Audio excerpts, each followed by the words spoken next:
সফলতার কোনো শর্টকাট হয় না, হয় অনেক কাঠখড় পুড়িয়ে জীবন যুদ্ধের প্রতিটি অধ্যায়ে নিজেকে প্রমাণ করে করে একটু একটু করে আপনি সফল হবেন, একটু একটু করে আগাবেন। ইটস এ জার্নি, এটা কোনো ডেস্টিনেশন নয়। এবং সফল হওয়ার পথ পরিক্রমায় কোনো লিফট নেই, সিঁড়ি বেয়ে উপরে উঠতে হয়। কি বেয়ে? কিন্তু আমরা সফল হতে চাই কিভাবে? ডাইরেক্ট 100 তলায় তো আমি সফল, উপরে সবার উপরে আমি, এইভাবে চাই সফলতাটা। সবার উপরে উঠে যাব, গোল্ড মেডেল গলায় পরাই দিবে, আমরা সাকসেসফুল না। সফলতার রাস্তায় কোনো লিফট থাকে না।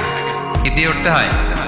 সিঁড়ি বেয়ে ঘাম জড়িয়ে উঠতে হয়। দেখেন, শুধু আলোর মুখ দেখার জন্য মায়ের পেটে আমাদের কত সময় লাগছে বলেন তো? জাস্ট একটু লাইট, হ্যাঁ, 9 মাস 10 মাস সময় লাগছে শুধু একটু আলো দেখবো আমরা। একটু আলোর মুখ দেখার জন্য আমার লাগছে 9 মাস। আর এখানে আমরা শর্টকাট খুঁজি।